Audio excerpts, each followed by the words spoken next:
Sa ulo ng mga nagbabagang balita, eskwelahan tinamaan ng H1N1 virus. Klase sinuspinde. Abangan ang update sa mga estudyanteng inoobserbahan ngayon live.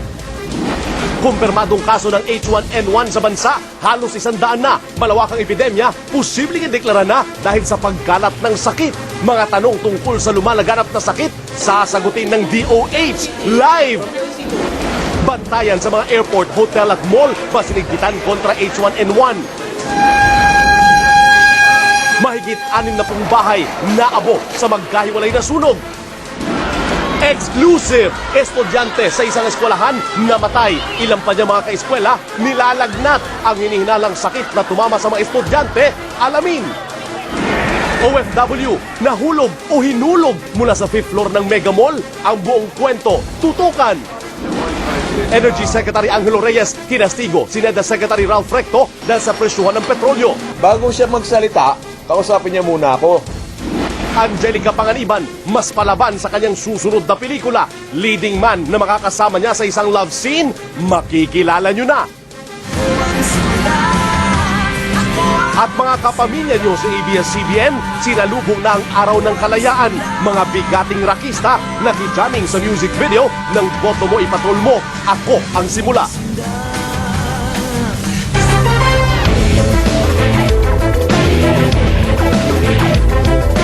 Live mula sa ABS-CBN News Center, Manila. Ito ang TV Patrol World!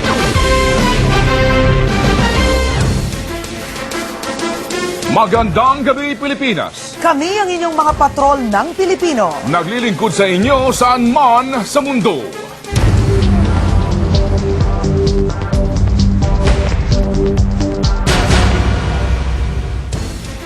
Anumang oras ay maaari nang itaas ng World Health Organization sa Pandemic Alert Level 6 ang H1N1 ayon sa Health Department. Ibig sabihin nito, kumakalat na ang nakakahawang virus sa maraming rehiyon ng WHO sa mundo. Ngayong araw mga kapamilya, 15 pang kaso ng bago ng H1N1 ang nadagdag sa Pilipinas. Malapit na pong pumalo sa 100 ang kabuuang kaso sa ating bansa na pinakamarami sa Southeast Asia. Nagpapatrol, Jing Castañeda. Suspendido na ang klase sa Hilera Elementary School sa Jaén, Nueva Ecija ngayon matapos makumpirma na may AH1N1 ang 9 na taong gulang na estudyante rito. Inaalam pa kung paano niya ito nakuha. Inoobserbahan pa ang 57 sa halos 200 mag-aaral dito na nagpakita rin ng mga sintomas ng AH1N1. Pero dito sa Hilera, binabantayan natin kasi paano silang nahawa kasi mga maliit na bata ito. Bagamat may mga report sa amin na maaari magpaliwanag, bine-verify pa namin. Ika-6 na eskwelahan na sa bansa ang Hilera Elementary School na tinamaan ng virus. Kasama na rito ang De La Salle Taft, FEU East Asia College, De La Salle College of St. Benilde, St. Andrews School, Parañaque, at Ateneo de Manila High School sa Quezon City. May 21 na itala ang unang confirmed case ng AH1N1 sa Pilipinas. Sa loob ng 3 linggo, sumampa na ang bilang sa 72. Bukod sa mga paaralan at establisamento sa Metro Manila o NCR, tinamaan na ng virus ang Cordillera, Zambales, Central Luzon, Bacolod, Cebu at Bohol. Ngayon, nangunguna ang Pilipinas sa mga bansa sa Southeast Asia na may pinakamaraming kaso ng AH1N1. Tinatanong ngayon ng DOH kung hindi pa ba sila nababahala sa mga bilang na ito. Sagot ng DOH, mild lang naman o hindi mabagsik ang AH1N1 na tumama sa bansa. At sa mundo, pababa naman daw ang bilang ng namamatay sa AH1N1. Pero patuloy pa rin daw ang pagmomonitor ng DOH. Pinamomonitor ng WHO kasi pwedeng mag-mutation.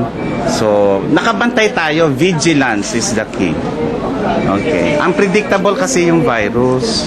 Ayon sa DOH, anumang oras ay baka itaas na ng World Health Organization sa Pandemic Alert Level 6 ang AH1N1 o malawakang epidemya sa buong mundo mula sa kasalukuyang Alert Level 5 kung saan kumakalat lang sa isang WHO region ang virus. Pero paliwanag ng DOH, hindi pa rin dapat magpanik ang publiko.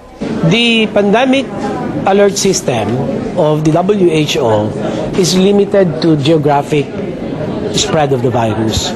In other words, it hasn't really integrated a severity criterion.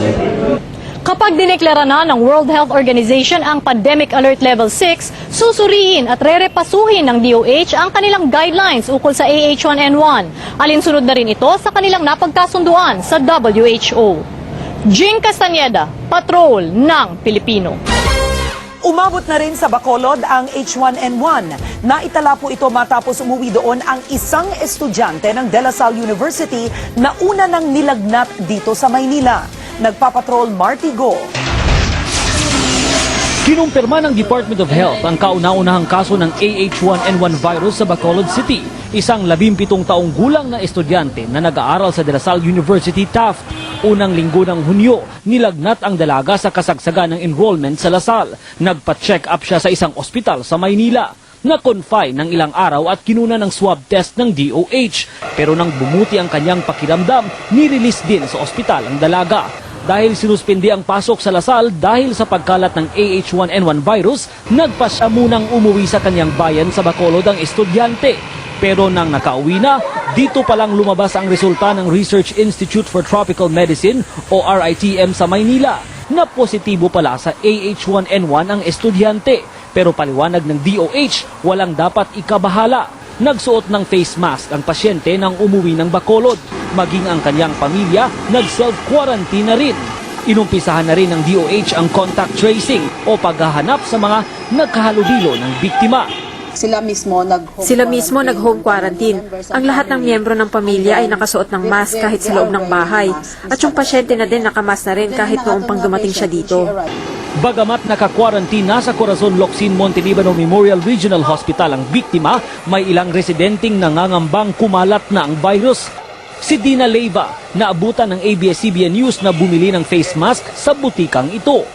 Ang sabi ng ate ko may isang positibo sa ospital na yan. Kaya bumili ako ng mask para protektahan ang sarili ko. Bukod sa estudyante ng La Salle, isa pang 7 taong gulang na bata ang inoobserbahan matapos makitaan ng sintomas ng AH1N1 virus. Martigo, Patrol ng Pilipino, Bacolod City. At para po magbigay ng kaliwanagan tungkol sa dumaraming kaso ng H1N1 sa ating bansa, ating mga kasama live sa ating pong studio si Health Secretary Francisco Duque III. Sec, good evening po sa inyo. Magandang gabi sa inyo, Ginoong Ted at kay Karen din at sa lahat ng inyong manonood. Una po, Mr. Secretary, ayon po sa WHO, Pilipinas na ang may pinakamaraming kaso ng H1N1 sa Southeast Asia. Balikan po natin yung mga bilang mula noong isang kaso po noong buwan ng Mayo, sa loob po lamang ng 3 linggo, ito po'y lumobo halos 100 kaso ngayon. Ito po yan. At kung ating pong pagmamasdan mga kapamilya, ang ating mapa, hindi po lamang National Capital Region ang tinamaan kung hindi pati mga probinsya. Ito po'y nakakabahala na po pag Ginoong Kalihim o ito ho ay maaring ma-consider na anong alert level na sa ngayon sa ating bansa? Well, hindi naman ito nakakabahala at ito'y sinabi natin sa mga nakaraan pahayag natin na dahil masigasig ang ating contact tracing ay talagang aasahan natin na tataas ang bilang ng mga AH1N1 cases sa Pilipinas. At ang mismong WHO na nga nagsabi na ang ating surveillance at ang ating contact tracing as means of containment ay very effective. Paano ho natin masasabi na ang pangyayari o pagdami po ng bilang ay nakakabahala na? Mr. Secretary? Alam natin, sa Estados Unidos ay lampas 10,000, sa Mexico lampas 6,000, yung mga ilan bansa ay lampas-lampas, libo-libo ang kanilang mga bilang. So yung sa atin ay hindi naman ganun kataas at sa Southeast Asia naman, kung atin pagbabatayan ang populasyon natin na 90 million, itong 92 cases ay hindi naman kataasan. Ang Singapore nga na 4 million lang yata ang kanilang population, 15 na ang kanilang kaso. So, bago po umabot ng 1,000 ang kasong ito, dumaan muna ho ng 100. Tama ho kayo. Hindi kaya po sa panahong ito ngayon, dapat na mas maging agresibo ho ang kagawaran po ng kalusugan? Well, ang inaantay natin, ang rekomendasyon ng WHO, anytime ay lalabas ang kanilang recommendation na mukhang yung ating contact tracing, yung ating containment measures para maiwasan ang pagkalat ng virus, ay baka kinakailangan lumipat na tayo doon sa tinatawag na mitigation.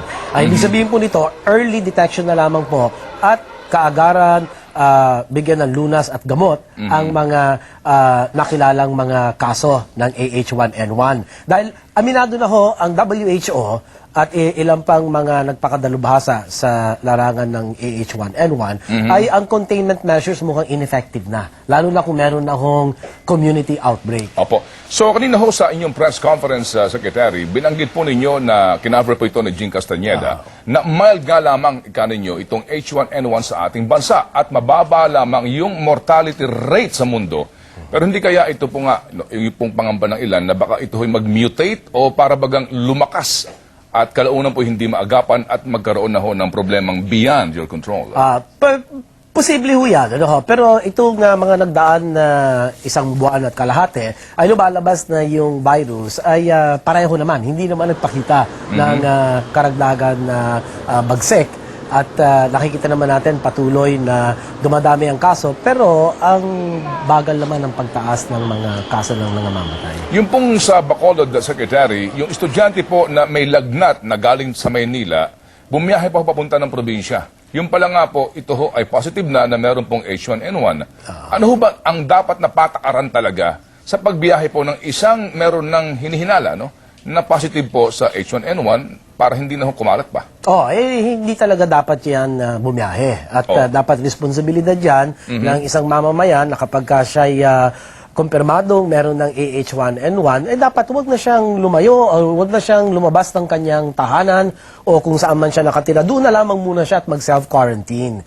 Para nang sa ganon, ay yung banta ng pagkalat ay hindi ganoon kabigat. Ano ho yan? Talagang inyo ho lamang pinauubaya sa decision ng taong may karamdaman? Tama ho. Yan ho ang pamantayan na ginagawa ng lahat ng mga ibang bansa. Dahil nga, very mild yung case. Tumatama po ngayon ang naturang virus sa mga paaralan. Misa nga po meron ding mga cases sa ilang pong mga pribadong tanggapan na ganito nga pong sitwasyon. Karaniwan po, sinususpindi yung klase maging sa eskwela nga po at yung pong opisina. Opo. Pero ito ho'y nakakasagabal nga po sa pag-aaral ng mga estudyante at sa trabaho po ng mga manggagawa sa isang kumpanya. Ano ho ba ang dapat talagang gawin kung sakasakali po na merong suspected case na po ng H1N1 sa isang opisina o sa paaralan? Kung mamarapatin mo lang, Ted, yung atin response level system na isinagawa natin nung nakaraan linggo bago nagbukas ang mga paaralan sa elementarya, ay sinabi nga natin na kung meron ng kumpirmadong kaso, ay ang mga administrador ay magpapasya na suspindihin na ang klase.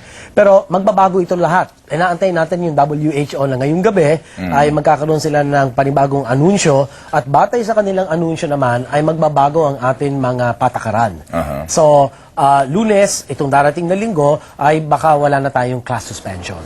Kung meron pong identified na H1N1 case sa ating pamilya, paano po yung sistema ng quarantine sa loob ng bahay? Kinakailangan bang, ano ho ang panuntunan dyan, Secretary? Unang-una, meron ho tayong yung social distancing. Sa loob ng bahay, dapat nakalagay sa kwarto at hanggat sa maaari, to wear a mask para hindi nga makahawa at laging maghuhugas ng kamay, yung proper hand washing, kumanta ng happy birthday ng 2 beses at saka yung proper cough and sneeze manners ay dapat ay hindi ito binabaliwala. Dahil nakakatulong ito mga praktikal na mga hakbang na nakakatulong sa pagpigil ng paghawa nitong virus na. Habang ginagamot yung pasyente? Habang ginagamot yung pasyente. Kasi yan naman after mga 3 days, 4 days, magaling ka na yan. Dito ho ba malaking bagay yung pong resistensya ng tao? Malaking bagay. Ito hong mga ginagawa ngayon na pagpapa-immunize ng anti-flu vaccine, ito ba nakakatulong? Ay, hindi ho ito nakakatulong. Ito nakakatulong doon sa mga matatanda dahil ang karaniwang trangkaso o flu virus ay pwede rin humantong sa komplikasyon, lalo na ang mga matatanda at ang mga batang-bata. Sino ho ang mas prone kapitan po nito? Ito yung lumalabas batay sa mga pananaliksik ay mga bata. Mga hanggang 18 anyos ang nakikita natin sa Pilipinas na marami-rami ang apektado. Opo, thank you so much, Secretary. Ito ho lamang po yung ating inuulit na mga informasyon para ho sa kabatiran po ng lahat, para ho sa ating kapakanan. Sec, thank you for your time. Maraming salamat. Good night, sir, and good luck. Thank you very much for the opportunity. Samantala. Thank you.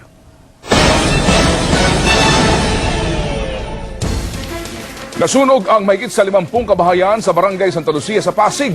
Sa inisyal pong investigasyon, sinasabing sa isang cellphone repair shop nagmula ang apoy. Papatrol, Apol Salantoni.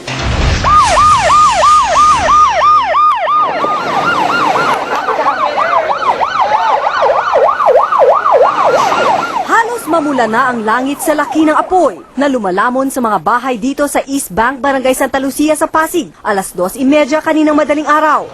Dapat ito matanggal to baka maabot na ng apoy ito Maya-maya, dumating na ang mga bumbero. Hirap silang pasukin ang lugar dahil kailangan pa nilang bumaba sa pampang para maabot ang mga bahay. Habang pilit na inapula ng mga bumbero ang sunog, ay dali-dali namang nagsisilikas ang mga residente dito sa katabing bahay para maisalba pa nila ang kanilang mga kagamitan. Labis ang panghihinayang ng mga residente, tulad ni Aling Evelyn. Naubos nga po lahat ng gamit namin. Siyempre, kumbaga parang panibago na naman po sa hirap po ng buhay ngayon. Magkahalong takot at lungkot naman ang nadarama ng 9 na taong gulang na si Reka. Masakit po na mawalan po ng bahay.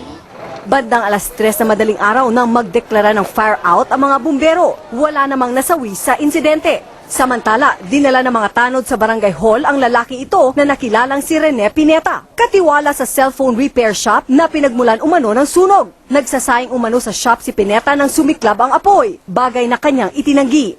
Hindi pa ako nag-uumpisa na nagsayang, sunog na ikwan, pumutok na ilaw. Iimbestigahan pa ng Bureau of Fire si Pineta. Apos Halandoni, Patrol ng Pilipino. Sa Cagayan de Oro City, nilamon din ng apoy ang 20 bahay. Kaya ngayon, tiis muna sa evacuation center ang nasunugang pamilya. Nagpapatrol Rod Bolivar. Parang pinagsuklaban ng langit si Aling Tita na walang nagawa kundi panuurin na lang ang kanyang bahay habang nilalamon ng apoy. Kakagaling ko lang sa trabaho, ang sakit ng dibdib ko. Isa ang kanyang bahay sa 20 nasunog sa Barangay Carmen sa Cagayan de Oro City alas 10 ng umaga kanina. Ang mga residente nagkumahog sa pagsalba ng kanilang mga gamit. Ang tricycle na ito pinagtulungang hilahin para mailayo sa nagngangalit na apoy. Dahil gawa lang sa kahoy ang mga bahay, hindi na napigil ang mabilis na pagkalat ng apoy. Isang oras pa ang lumipas bago tuluyang naapula ang gahiganting sunog. Iimbestigahan naman ng Bureau of Fire Protection kung ano ang dahilan ng sunog na lumamon ng 1.2 milyong pisong halaga ng ari-arian. Pansamantalang naninirahan sa mga evacuation center ang 33 pamilyang nawalan ng tirahan. Rod Bolivar, Patrol ng Pilipino, Cagayan de Oro City.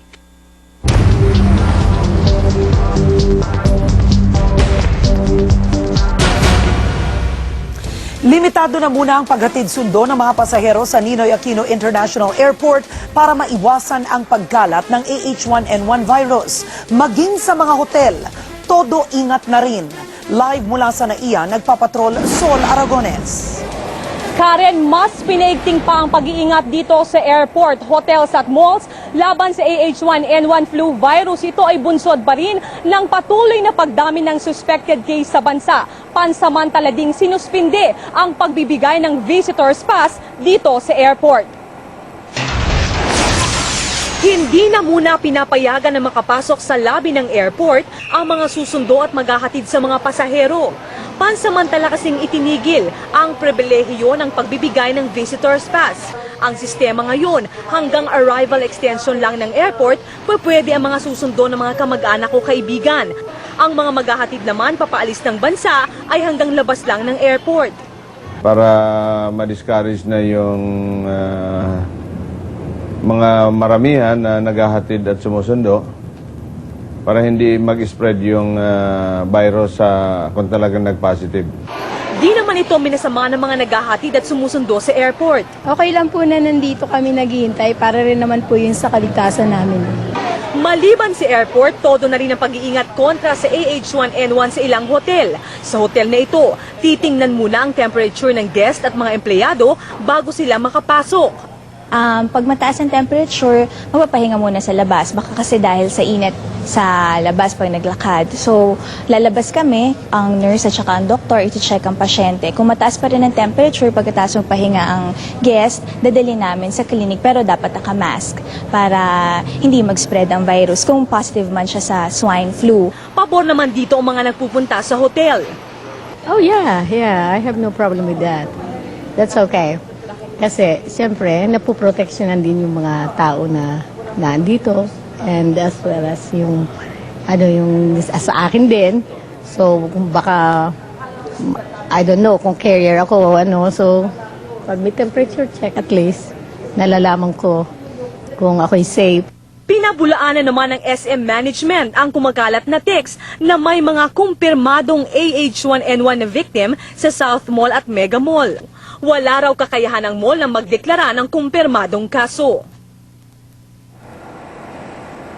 Samantala mga kapamilya, ayon pa dito kay General Atutubo ng NAIA, wala pa naman silang formal na abiso sa publiko na kinakailangang magsuot ng mask kapag sila ay pumapasok dito sa airport. Ito rin daw ay nakabatay pa rin sa sariling desisyon ng bawat individual. Karen? Maraming salamat, Sol Aragones. Suspendido rin ang klase sa Doña Candelaria Meneses Duque High School sa Bulacan, Bulacan. Matapos magkalagnat ang ilang estudyante. Sinusuri na ng DOH kung H1N1 ito. Exclusive, nagpapatrol Ron Gagalak. Sa gate ng Doña Candelaria Meneses Duque High School sa Bulacan, Bulacan, nakaanunsyo na wala munang pasok ang eskwelahan. Tahimik sa loob, wala ng mga estudyante at mga guro. Ang mangilan-ngilan na nandito naka-surgical mask. Sa eskwelahan, sumailalim sa swab test ang mga batang nakitaan ng mga sintomas ng AH1N1 flu. Nanghihina, masasakit ang lalamunan at nag-aapoy sa lagnat ang iba sa kanila. Isang estudyante ang nanggaling sa Amerika at nilagnat pagpasok sa eskwelahan, pero gumaling na umano ang bata. Ang problema, nakahawa ng marami pang iba. Doon sa records ng eskwelahan ay merong unusual increase of number ng flu illness among sa isang section. Alalang-alala ngayon ang mga magulang, pero umaasa silang hindi sana magpositibo ang kanilang nilalagnat na anak sa AH1N1 flu. Tinatanong ko naman yung anak ko, kaya naman daw niya. Kaya lang iba yung kakasigurado kami. Noon sinabi nga nilang meron dito, kaya Huli na nung sinabi nila. Huli na, nabalita lang namin na meron palang rito na nag-aaral yung nahawa ng H1N1 ba yun? Ayun. Sa kwartong ito, sinasabing nagsimulang kumalat ang sakit. Gamit ang disinfectant solution, isa-isang hinugasan ang mga silya, mesa at sahig ng classroom. Ang ilan, sa kawalan ng mga surgical mask, panyo ang ginamit para takpan ng kanilang ilong. Mahigpit na binabantayan ngayon ng DOH ang komunidad malapit sa eskwelahan at mga pamilya ng 14 na batang dumaan sa swab test. Pero paglilinaw ng DOH, wala pang kumpirmadong kaso ng AH1N1 flu virus dito sa Meneses High School. It's still under observation upon release ng laboratory result from RITM. And we're waiting for the advice ng Department of Health kung ano man po ang next move namin if either it's a positive or a negative result. Sa Lunes na ulit magbubukas itong Meneses High School. Lilinisin daw muna ang bawat kwarto, gagamitin ang disinfectant solution at magpapatuloy ang medical surveillance sa bawat estudyanteng papasok sa Lunes. Ron Gagalak, Patrol ng Pilipino. Kalinisan sa katawan ang paulit-ulit na paalaala ng Health Department para pangontra sa H1N1 virus. Pero paano makakalaban ang mga estudyante sa mga public schools kung miserable ang kanilang pasilidad? Nagpapatrol, Gretchen Malalad. Dito sa Payatas Elementary School B sa Quezon City, butas ang toilet bowls. Walang flush at ang tangke ng tubig ginawa ng basurahan. Isa ito sa 3 palikuran ng buong eskwelahan na may populasyon na 4,000 estudyante. Kaya naman tuwing break time ay siksikan ang mga estudyante dito. 3 lamang ang cubicle, kaya ang iba ay napipilitan na lamang umihi sa sahig. 30 minuto hanggang 1 oras daw minsan bago makagamit ng banyo. May ilan na napapaihi na lang sa salawal. Minsan po tumutulo na po sa underwear ko pero pinipigilan ko pa rin po. Ang iba namang di makaya ang amoy ng CR sa pag-uwi na lang sa bahay nagbabanyo. Sobrang panghinga po eh. Pagka may CCR, tinatakpan yung mga nila ilong kasi ang panghi-panghi. Misa lang po ako umiihi. Aminado naman ang principal ng eskwelahan sa problema. Kulang din, kaya lang, yun lang ang namin na kayang ibigay. Ang Jeronimo Santiago Elementary School naman na nasa tabi lang ng Malacanang, mas malala pa ang problema. Halos 800 ang nasa grade 1 and 2 dito, mapababae man o lalaki. Iisa lang ang palikuran, 2 urinal para sa mga lalaki at 1 cubicle para sa mga babae. 600 ang nasa grades 3, 4 at 5. Hiwalay ang CR ng mga babae at lalaki. Yun nga lang, sa 4 na cubicle ng mga babae, 2 lang ang gumagana. Isa ay barado at ang isa naman ay sira at ginawa na lang tambakan ng mga gamit. Sira rin ang mga gripo, pero may drum naman ng tubig pang buhos. Marami ang urinals pero walang pintuan ang cubicles. Inuuna muna halimbawa yung mga females, sila muna maunang gumamit sa CR. And then pag yun namang mga males. At saka under-repair pa naman yung. Ayon kay Dr. Nina Gloriani, medical microbiologist at Dean ng College of Public Health ng UP, sa ganitong sitwasyon, hindi malayong mamayagpag ang AH1N1 virus sa public elementary schools. It is the transmission of infectious agents. Ang mga infectious agents madaling kumabit sa mga kamay. Payo niya, dapat doblehin ang paglilinis ng katawan at paligid dahil tataas pa ang kaso ng AH1N1 virus. Gretchen Malalad, Patrol ng Pilipino. Nababahala na ang mga magulang ng mga estudyante sa isang eskwelahan sa Taguig matapos mamatay ang isang bata doon at magkalagnat ang 3 iba pa. Exclusive, nagpapatrol Zian Ambrosio. Pumasok na naka-face mask ang ilang estudyante ng Santa Teresa School sa Bagong Bayan, Taguig. Natakot daw kasi ang kanilang mga magulang na kumpirmahin ng eskwelahan na namatay noong linggo ang 6 na taong gulang na si Jeffrey Pagayunan dahil sa hinihinalang meningococemia. 3 bata na rin ang nilagnat mula ng pasukan. Aksyon na nila, bombahan niya yung eskwelahan. Dapat walang pasok eh. Ayaw ko papasukin yung mga anak ko. Kaso nga lang, parang ayaw yata ng mga teacher na gano'n na mangyari, ma-absent yung mga anak. Kaya pinilit na lang namin. Hinihintay pa ang findings kung ano ang kinamatay ng bata. Hindi tuloy mapigilang maiyak ng isang magulang na baka may AH1N1 virus na kumakalat sa eskwelahan. Wala kami pangano sa gamot eh. Tsaka wala kami bayad. Mangyari man sa anak ko, maano ko sa anak ko, wala akong maitutulong. Naabutan namin si Aling Delia na may hawak ng mga gamot.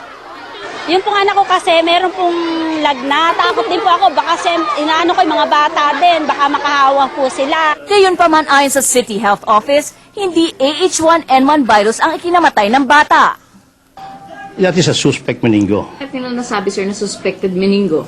Dahil yung rashes ba, yung nagkaroon ng fever at rashes. Nilinaw ni Dr. Paak ng meningococemia ay nakukuha sa bakterya. Magkaiba raw ang sintomas ng meningococemia at AH1N1 virus. Sa ngayon, hindi naman suspendido ang klase sa naturang eskwelahan dahil pinaniniwala ang naabatan na ang sakit. Sa ngayon, na-disinfect na ang classroom na ito ng namatay na estudyante kamakailan lang. Nangako naman ang City Health Office na agad nila ipapaalam sa mga magulang na estudyante dito kung ano ang naging resulta ng laboratory exam ng ikinamatay ng bata. Zian Ambrosio, Patrol ng Pilipino.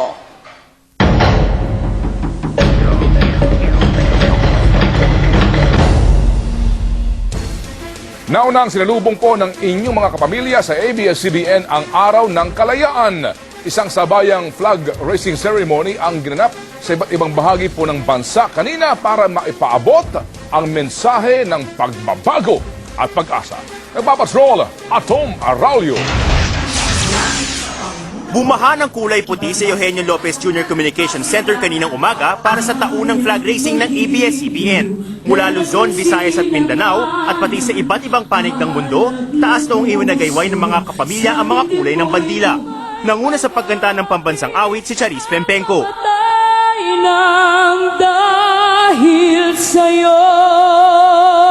Ayon kay ABS-CBN President and COO Charo Santos Concho, mas makabuluhan ang pagtitipong ito ngayong taon dahil sa kampanya ng ABS-CBN para sa malinis sa halalan sa 2010.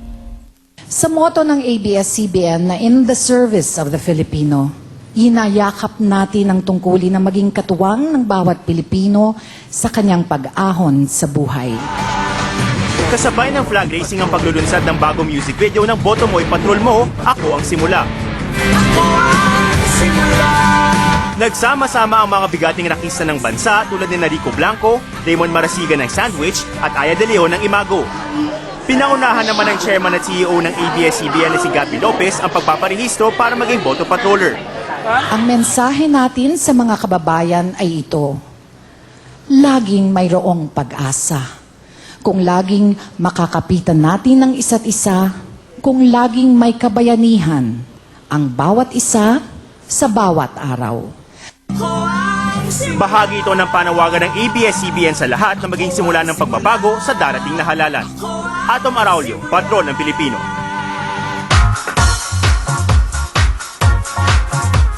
Ang latest naman sa mundo ng showbiz mula sa ating star patroller, Femela Baranda, Fem. Karen, dahil sa tagumpay ng Only You, Angel Locsin binansagang primetime princess. Palaban naman si Angelica Panganiban. Ang mainit nilang love scene ni Gabby Concepcion, ipapakita namin for the first time. Nagpapatrol, Mari Damawal. Ang ganda ni Angel sa kanyang pictorial para sa latest niyang endorsement. Abot-abot ang swerte ni Angel hindi lang bilang modelo, kundi dahil na rin sa mataas na rating ng Only You. Salamat po at sana mas magustuhan niyo pa itong mga darating na kwento kasi mas pinapasarap po namin yung mga kwento namin. Hindi naman malaman ni Angel kung paano tatanggapin ang bagong bansag sa kanya bilang prinsesa ng ABS-CBN Primetime. Ayun, Tara, hindi po, wala yun. Tadmayin niyo na lang po. Ayoko yung prinsesa eh. Ayokong, mahirap yun eh. Ayokong ganun-ganun eh. Sa akin, katrabaho lang ako.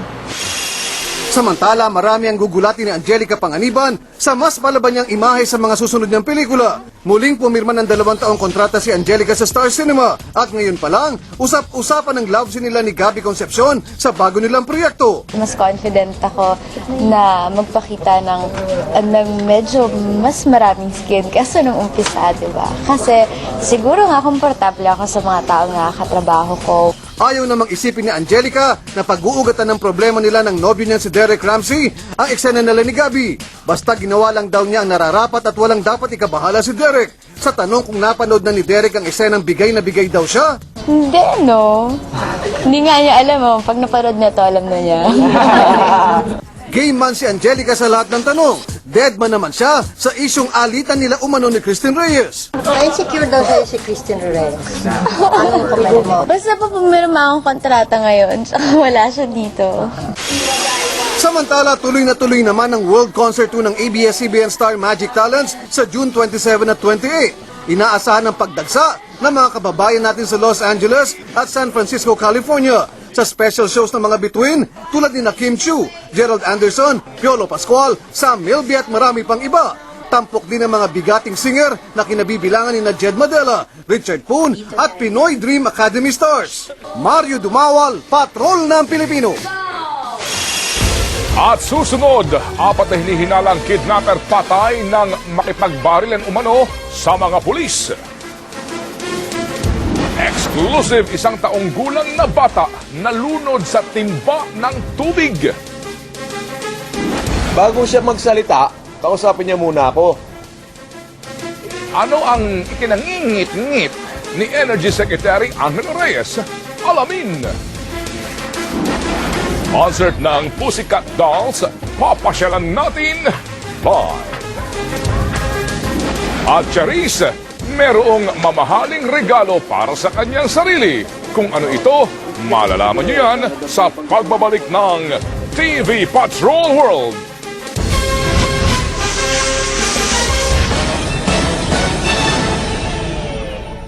Nakabaril na ng mga pulis ang 4 na hinihinalang kidnapper sa Parañaque kaninang madaling araw. Nagpapatrol ni Kubawa.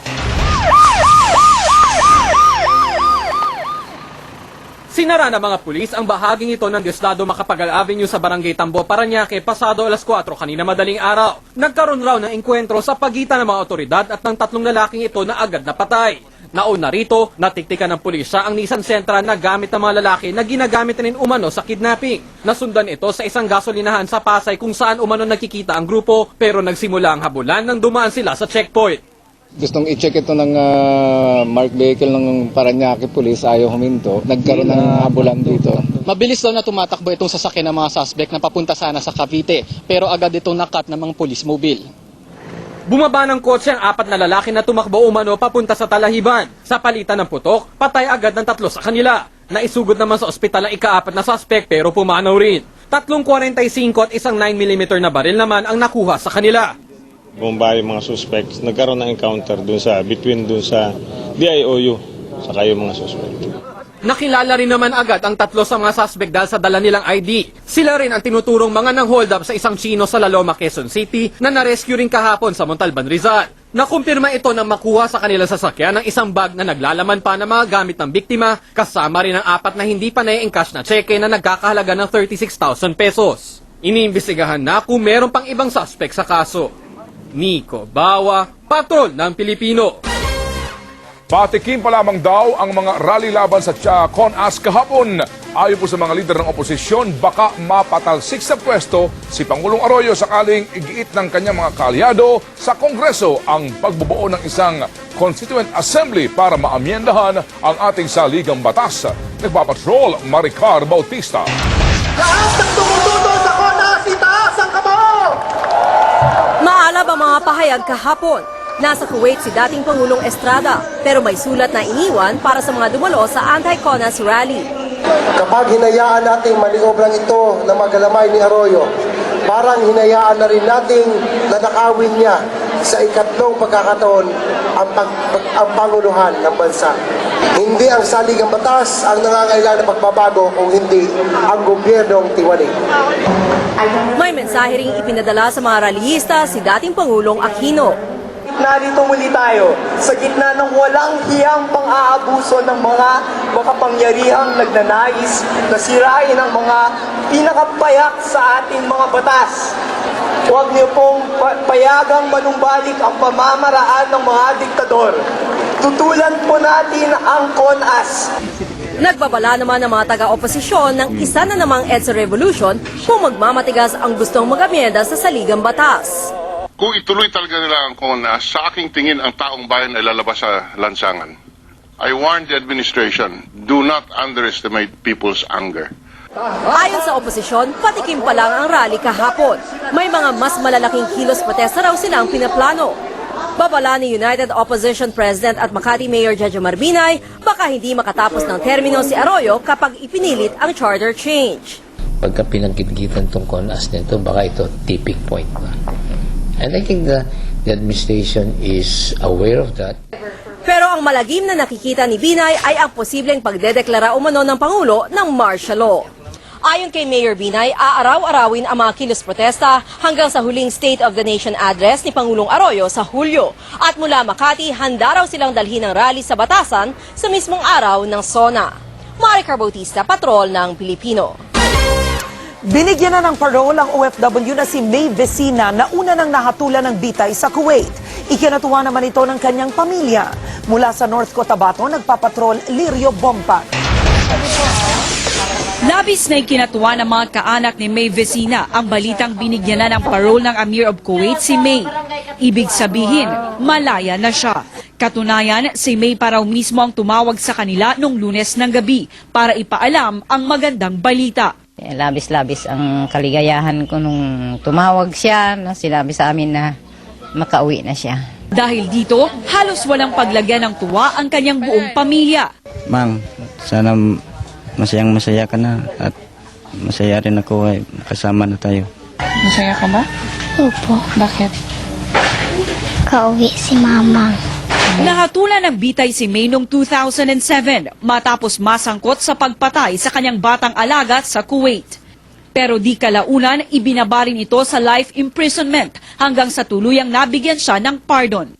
Ako'y masayang-masaya dahil dininig din ng Diyos ang aming panalangin para kay May Vicina.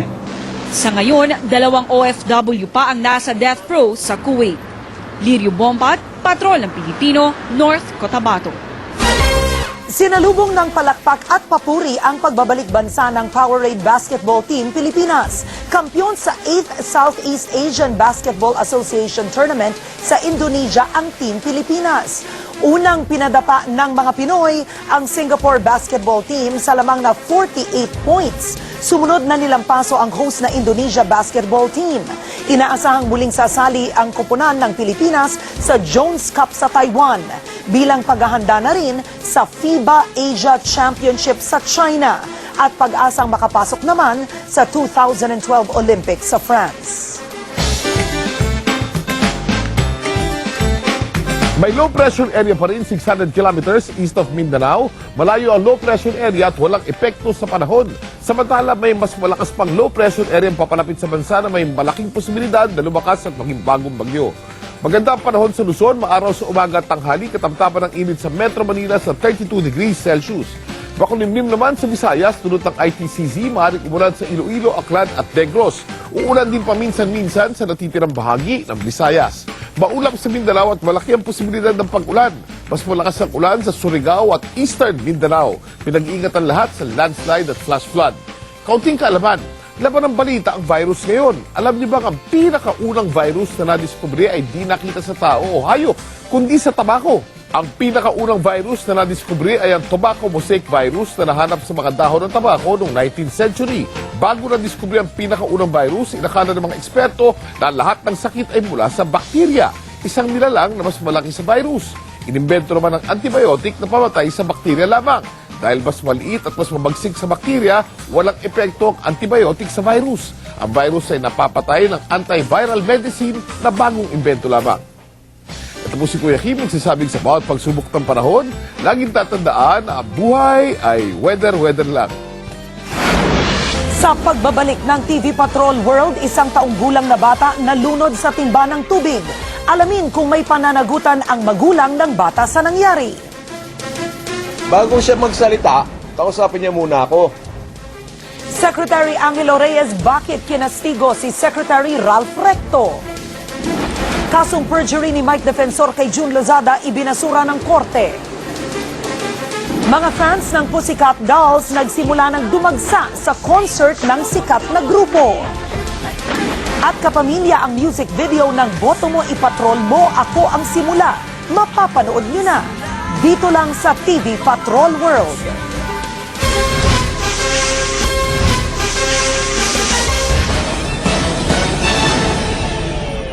Iniimbestigahan ng pulisya ang kaso ng isang taong gulang na bata sa Tondo, Maynila na namatay nang malunod sa isang timbang tubig. Exclusive to Papatrol, Maan Makapagal. Ng hapon na alimpungatan si Mary Rose Cabral at napansing wala sa tabi niya ang isang taong gulang na anak na si Dale. Hinanap niya ang anak sa buong bahay at nagulat siya nang makita ito sa banyo. Nakasubsob ang kalahating katawan sa loob ng timba. Agad itinakbo ang bata sa ospital pero patay na siya nang maidala roon. Sa imbestigasyon ng pulisya, nalamang pilit na inaabot ng bata ang sipilyo na nasa loob ng timba. Pero napasubsob siya sa timba at hindi na nakaalis. Naingganyong kunin yung sipilyo to the extent na pumasok yung buong katawan niya doon sa balde. Once na na-submerge na yung buong katawan niya, wala na siyang ability to push pabalik. Hindi naman makapaniwala ang ina ng biktima. Lalo't siya raw ang sinisisi sa pagkalunod ng bata. Wala akong kasalanan. Meron bang nanay na gustong mamatay yung anak niya? Namatay na nga yung anak mo, sisisihin ka pa. Isa sa ilalim sa autopsy ang katawan ng bata upang malaman kung sadyang pinatay ito o nadisgrasya lamang. Iwasan lang na iwan bukas ang CR. Saka kung pa pwede, gamitin lang yung mga balde na may takip para hindi na anuhin ng bata. Posible ring makasuhan ng ina niya dahil sa kapabayaan. Maan Macapagal, Patrol ng Pilipino. Ibinasura po ng Manila MTC ang kasong perjury o pagsisinungaling na inihain ni dating Environment Secretary Mike Defensor laban kay ZTE Deal Star Witness Rodolfo Jun Luzada. Iniatras kasi ni Defensor kanina ang reklamo laban sa kanyang dating kaibigan. Nagpapatrol, George Carino. Iisa lang ang inuupuan nila pero malawak na ang pagitan ni Mike Defensor at ang dati niyang kaibigang si Jun Lozada na pinaghiwalay ng kontrobersya ng ZTE deal. Sa pagsalang kanina sa sala ni Judge George Emmanuel Loredo ng Manila Metropolitan Court, isinumiti ni Mike Defensor ang kanyang affidavit of desistance na nagsasabing iniaatras na niya ang kanyang reklamo. Agad namang ibinasura ng korte ang kaso. Case against you is dismissed permanently. Pero bitbit pa rin ni Defensor ang sama ng loob kay Lozada. Nakausap pa ba kayo dito? Binati lang niya. Sabi niya, kamayan kita. Sabi ko, kaysa lang tayo magbatian. And sabi ko sa kanya na, Jun, sabi ko, yung ginawa mo sobra. Bati sa Court of Appeals, hindi ko, ang exact statement ko sa kanya, pati sa Court of Appeals, niyari mo ko. Ganun talaga siguro. No, masama loob nila na yung kanilang, kumbaga, yung plano nila sa akin, hindi nila naituloy eh. Dahil dun sa nangyari na umalma ang tao nung nakulong ako, inatras nila bigla. Natatakot ako na may bubueltahan na naman ako nito sa ibang kaso ko pa. At talagang hindi pa raw tapos ang laban nila. I will be pursuing my case. My case is still valid. But sabi ko nga, as written in my letter, I don't think I can find justice here. Kasong perjury pa lang ang nalusutan ni Jun Lozada. 15 pa ang kasong bubunuin niya. Ang nangyari sa korte kanina ay isa lamang sa maraming problema ni Jun Lozada. At naniniwala si Jun Lozada na mahaba pa ang laban niya hanggat nasa pwesto ang mga taong konektado sa kanyang testimonya tungkol sa anomalya ng ZTE deal. George Carino, Patrol ng Pilipino. Posible pa ring masundan ang pagtaas sa presyo ng petrolyo kaninang madaling araw. Nagbangayan naman ang 2 miyembro ng gabinete sa presyuhan ng petrolyo. Nagpapatrol Alvin El Chico. Ayaw tantanan ni NEDE Secretary Ralph Recto ang presyo ng petrolyo. Sobrang mahal pa rin daw ang bentahan ng diesel at gasolina sa Pilipinas. Kaninang madaling araw lang, tumaas na naman ang piso ang litro ng diesel, 50 centavos naman sa gasolina. Giit ni Recto, noong nagkaharap sila ni Energy Secretary Angelo Reyes, wala namang ipinakitang kwenta mga oil company. Tingin ko hindi fair and reasonable yung presyo. They had no computations. They did not present anything. Nang tinanong kung iisa lang ba ang posisyon nila ni Reyes na sobra ang presyo ng petrolyo. Tanungin mo siya, hindi ako. Kung pareho ang posisyon namin. From your end, sir, ano sir? Meron kaming posisyon. Pero nairita si Reyes sa paulit-ulit na deklarasyon ni Recto na sobra-sobra ang presyo ng petrolyo. Bago siya magsalita, kausapin niya muna ako. Yun ang usapan namin eh. Ngayon nagsasalita na naman, hindi na naman ako kinakausap. Hindi na maganda ito. Para kay Reyes, kaya tumataas ang presyo sa Pilipinas dahil talagang nagmamahal ang langis sa world market. Pero nung pina-explain ko naman si Secretary Recto, saan niya nakuha yung 8 pesos, hindi naman niya ma-explain. Interpolation, wala naman nakakaintindi sa kanya. Wala naman scientific basis. Pati yung stock niya, hindi siya maintindihan. Pero habang nagbabangayan ang 2 miyembro ng gabinete, nagbabadya na namang tumaas ang presyo ng diesel at gasolina sa susunod na linggo. Dahil sa unang 3 araw ng linggong ito, pataas pa rin ang presyo ng petrolyo sa international market. Pero hindi naman daw ito kasinlaki ng itinaas ngayong linggo. Sa ngayon, around 30 centavos yung increase niya from last week. Kaya tuloy ang mga transport group, agad na pinapabawi na sa LTFRB ang 50 centavos na itinapyas nila dati sa minimum na pasahe sa jeepney. Alvin El Chico, Patrol ng Pilipino. Hindi pa rin daw bumabalik ang gana sa pagkain ni dating Pangulong Aquino dahil sumasailalim pa rin siya sa chemotherapy. May colon cancer ang dating Pangulo at sumailalim ng operasyon noon lamang Mayo. Ayon kay Senator Noynoy Aquino, 2 linggo na ang nakakalipas nang huling sumailalim ng chemotherapy si Mrs. Aquino. Ayon sa Senador, sa kabila ng paglaban sa sakit, nasusundan ni Mrs. Aquino ang nagaganap sa bansa. Hindi na raw naiwasang madismaya ang dating Pangulo dahil sa CONAS.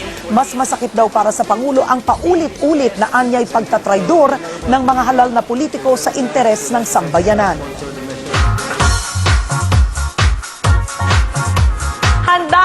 masayaw at makihataw ang libo-libong Pinoy sa Doll Domination Concert ngayong gabi ng Pussycat Dolls. At live mula sa Mall of Asia, nagpapatrol Ginger Conejero.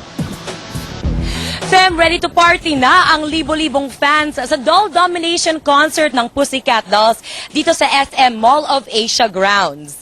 Ito na ang ikalawang concert ng sikat na international group dito sa bansa pero tila hindi pa nagsasawa ang kanilang Pinoy fans. Handang-handa na ang mga fans maninig ang hits ng grupo gaya ng Don't Ya, Buttons at Jai Ho. Samantala, napakahigpit na ng security dito sa Mall of Asia. Nagbigay na rin ng konting patikim ang World Hip Hop Champions at ang front act ng Pussycat Dolls na The Philippine All-Stars.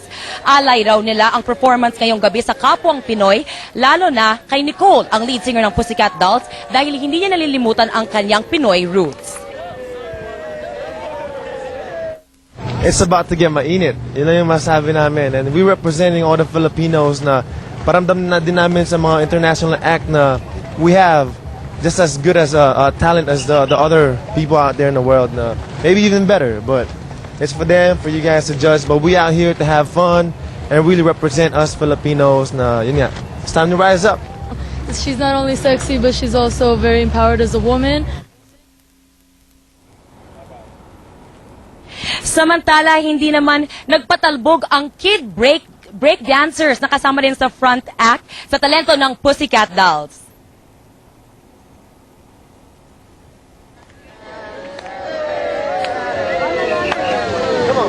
Inaasahang aabot ng 10,000 fans dito sa Mall of Asia ang mag-rock out ngayon, Fem. At nakatakdang mag-umpisa ang concert ng Doll Domination maya-maya lamang 8:00 ngayong gabi. At yan ang huling balita dito sa Mall of Asia. Balik sa iyo, Fem. Maraming salamat, Ginger Conejero. Sunod, Charisse, niregaluhan ang sarili ng mamahaling bagay. Kung ano yan, abangan!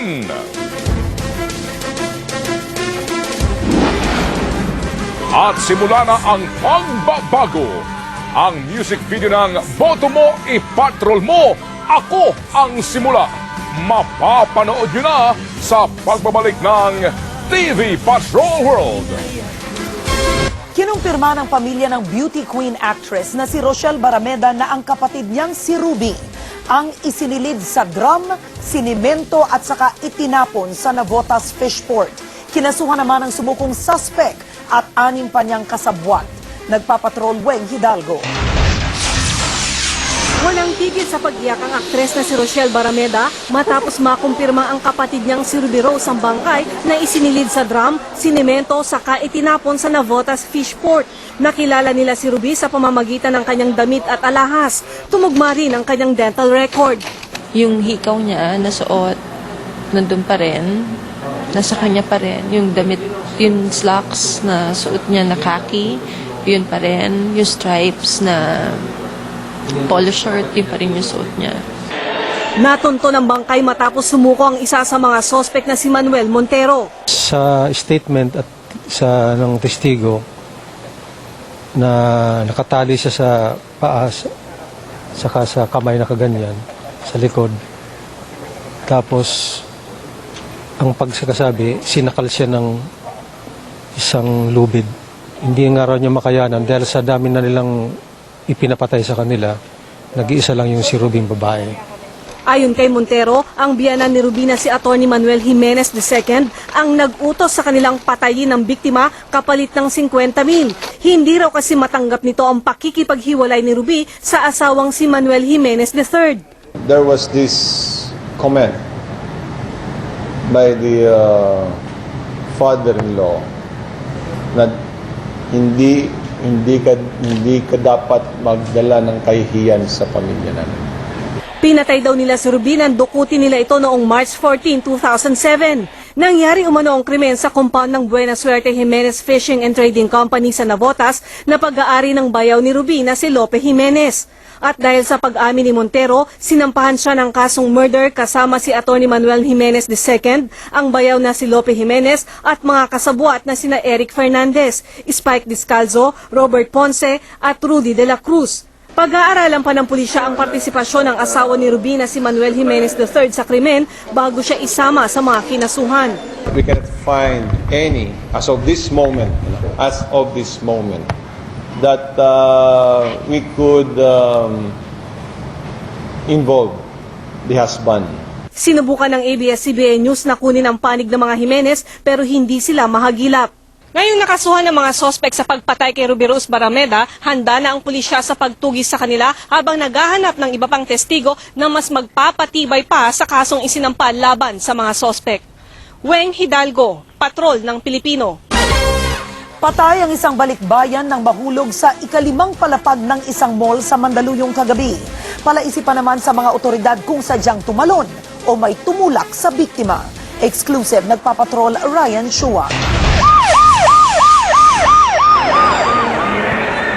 Sa harap ng mga namamasyal sa mall na ito sa Mandaluyong, bumagsak at bumulagta ang lalaking ito mag-alas 10 kagabi. Nagkagulo raw ang lahat ng marinig ang malakas na pagkabagsak ng lalaki mula sa ikalimang palapag ng gusali ilang minuto bago magsara ang SM Mega Mall.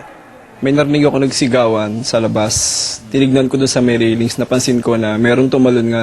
Gulat man sa nangyari, kinunan ni Jason ng cellphone video at litrato ang nakapanlulumong eksena. Hindi raw nagtagal, inalis din ng lalaki sa kinabagsakan nito. Napansin ko walang dumating na media o police para imbestigahan yung nangyari. Kaya parang nagulat lang ako. Wala nang inabutan pa ang mga pulis na rumisponde sa insidente. Agad kasing isinugod sa ospital ang biktimang kinilalang si Rosauro Ornales, pero hindi na siya umabot ng buhay. Pagdating namin doon, yung area malinis na eh. Kung hindi man na nilinis sila, may evidence na tayo makukuha ron. Palaisipan pa ngayon sa pulisya kung aksidente ang nangyari, kung may tumulak sa biktima o kung sadya siya nagpakamatay. Kaninang umaga, dinala ng mga kaanak ni Ornales ang kanyang mga labi sa PNP Crime Lab sa Camp Crame para ipaotopsiya.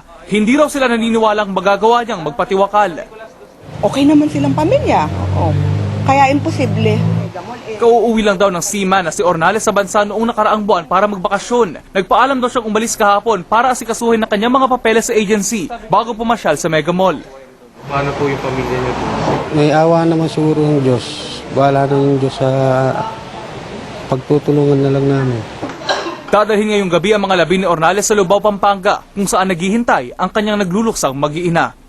Hindi raw muna magbibigay ng anumang pahayag ang pamunuan ng SM Mega Mall hanggat hindi pa nailalabas ang resulta ng investigasyon na nagsisimula pa lang ngayon. Sa ngayon at maaaring sa mga susunod na araw, mananatili munang malaking misteryo ang pagkamatay ng biktima. Ryan Chua, Patrol ng Pilipino. 6 na miyembro po ng Abu Sayyaf at 2 sundalo ang namatay kanina nang magkasagupa ang 2 grupo sa Indanan, Sulu. Muling nagsilika sa mga taga roon dahil sa takot na muling magkaroon ng engkwentro sa kanilang lugar. Exclusive nagpapatrol, Jay Ruiz. Alas 5 ng madaling araw, nagpapatrol ang militar ng matsambahan nila mga miyembro ng Abu Sayyaf na pinangungunahan daw ng leader nito na si Albader Parad sa barangay Malimbaya, Indanan, Sulu. Nagkapalitan ng putok ng higit 5 oras bago umatras ang Abu Sayyaf. Nang matapos ang bakbakan, 6 na Abu Sayyaf ang nasawi, 2 naman sa Marines. Tuloy-tuloy ang operation at ipapakita natin sa kanila na habang ganyan ang ginagawa nila dito, hindi kami titigil sa pagsugpo. Sugatan din ang ilang Abu Sayyaf at 4 na sundalo dahil sa takot. Iniwan na mahigit 500 pamilya ang kanilang bahay. Nasa tabi-tabi lang daw kasi ang mga bandidong Abu Sayyaf kaya malamang muling magkakabakbakan. Sa ngayon, hindi pa matiyak ng mga otoridad kung kasama ng mga Abu Sayyaf ang kanilang biyag na si Eugenio Vanyi na may malubhang karamdaman. Una nang pinakawalan ng Abu Sayyaf ang 2 nilang bihag na Red Cross volunteers na sina Mary Jean Nakaba at Andres Notter. Pero sa di malamang dahilan, patuloy pa rin hindi pinapakawalan ng mga Abu Sayyaf si Vanyi na ngayon higit 5 buwan ng bihag ng mga bandido. Jay Ruiz, Patrol ng Pilipino. Wala na akong pera. Yan po ang umiiyak na sinabi kanina ni dating First Lady Imelda Romualdez Marcos.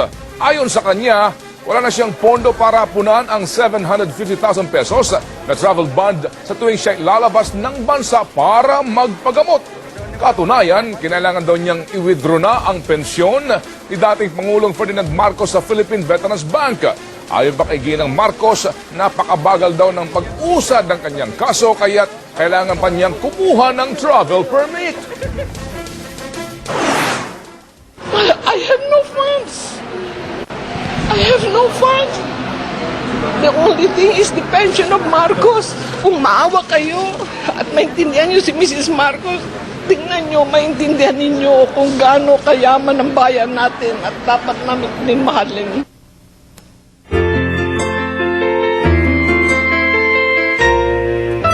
Kapamilya, isa pong magandang balita. Sa inyo pong kabutihang loob, naoperahan na po ang batang walang buta sa puwetan. 2 taon na ang hirap dumumi si Baby Vince. Ipinanganak kasi siyang walang buta sa puwetan.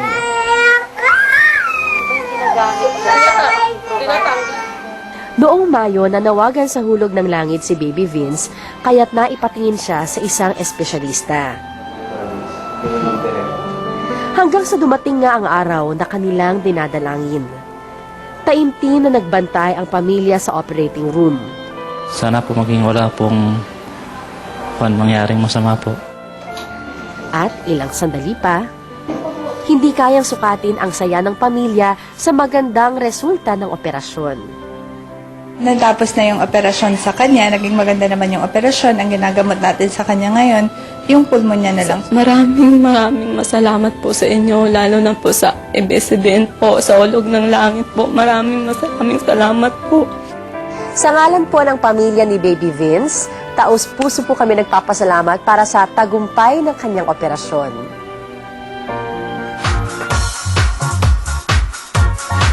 Kahit ang dami na niyang mga international performance, Charis, kinabahan daw sa pagkanta ng ating national anthem. At himig ng pagbabago iparirinig na, Ako ang Simula. Nagpapatrol Mari Dumawal. Bayang magiliw, pelas ng silanganan. Global diva si Charis nang kantahin niya kanina ang national anthem sabay sa maagang pagdiriwang ng Independence Day ng ABS-CBN Worldwide. Inamin ni Charis, kinabog siya sa pagkanta ng pambansang awit. Kinabahan po ako, syempre. Imagine, hindi nga po yung laban ni Pacman or kumanta sa stage, pero talagang super kinabahan po ako kasi talagang syempre national anthem. Tapos natakot ako. Pero talagang tinalay ko yung best ko na kantahin niya ng original tipo talaga. Sa kabila ng kanyang international success, simple pa rin si Charis sa launch ng kanyang June 27 concert sa SMX Convention Center. Tanging luho lang niya, isang Louis Vuitton bracelet na iniregalo niya sa kanyang sarili. Marami na po may ganito, pero talagang first, ko po to, Louis Vuitton na bracelet. Ang astig lang po niya tingnan, di ba, pag kumakanta siya. Natuwa naman si Charis na nag-gold na ang latest album niya sa Star Records. Ito'y matapos mag-hit ang kanyang Note to God sa iTunes at US charts. Pero mas matamis daw ang kumanta sa sariling bansa, kaya pinagsisikapan niyang mapuno ang kanyang first big concert. Concert ko, princess naman po. Joke lang. Dream ko rin po yun, maging concert princess. Sana, punuin niyo naman yung SMX. Ang pamilyar namang dagundong ng theme music ng Boto Mo, Patrol Mo, Ako ang Simula ang nagsilbing inspirasyon ng daan-daang puwersa ng ABS-CBN na tinipon para bigyang buhay ang isa sa pinakamalaking election-related campaign. Ito'y para himukin ng bawat isa, lalo na mga kabataang Pinoy, na maging aktibo sa halalan sa 2010.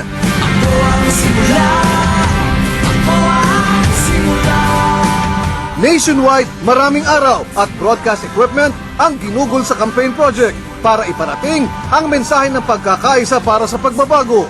Sentro ng Boto Mo, Patrol Mo, ang bagong piyesang Ako ang Simula na isinulat ni Ira Sabat at Mike Villegas at binigyang buhay ng mga rakisang sina Rico Blanco, Raymond Marasigan at Aya De Leon.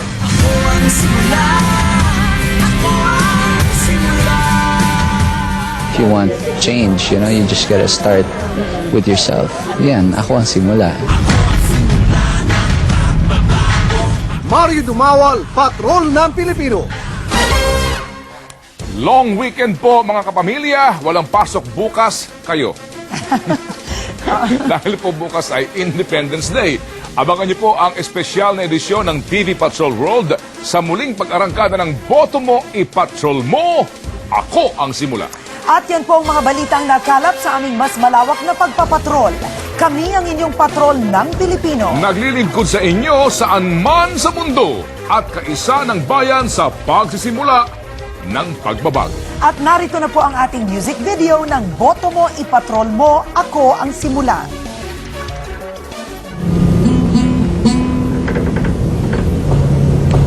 Hanggang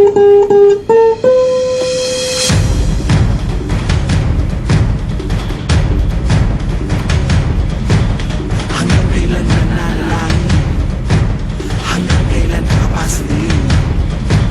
Umaasa lang sa ipag-crash. Hanggang ganito lang ba talaga? Hanggang ganito lang ba talaga? Hanggang ganito lang ba talaga?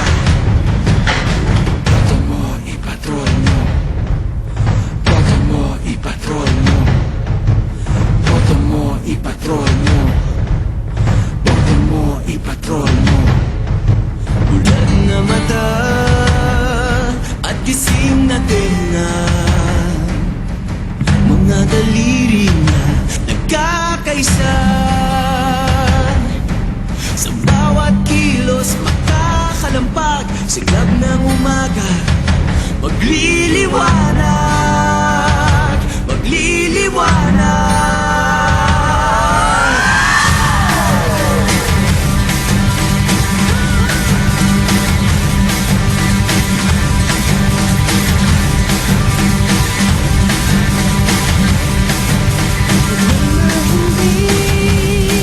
Sa sariling mundo, hindi walas ang dekadang bago. Ako ang tutupad sa pangakong ito. Ako ang simula ng pagbabago, sa pagbabago. Ako ang simula. Ako ang simula. Ako ang simula. Ako ang simula. Walang masinda sa ingay at gulo. Huwag nang matabang nang itulak tayo. Ako ang tatapos sa pagsubok na to. Ako ang simula ng pagbabago, sa pagbabago. Ako ang simula. Ako ang simula. Ako ang simula. Ako ang simula. Ako ang simula. Ako ang simula. Ako ang simula. Ako ang simula. Boto mo, ipatrol mo. Boto mo, ipatrol mo. Boto mo, ipatrol mo. Boto mo, ipatrol mo. Jack Sugapo. Ako ang panugod. Ako ang mapuon. Ako in tumagna. Siak iturugi. Iyo ay prinsipya. Ako in panibatan. Ako ang sinugan. Ako ang simula. Ako ang simula. Ako ang simula. Ako ang simula. Ako ang simula. Ako ang simula. Ako ang simula. Ako ang simula. Ako ang simula. Saan at kailan at kung paano ako ang tutupad sa pangakong ito. Ako ang simula ng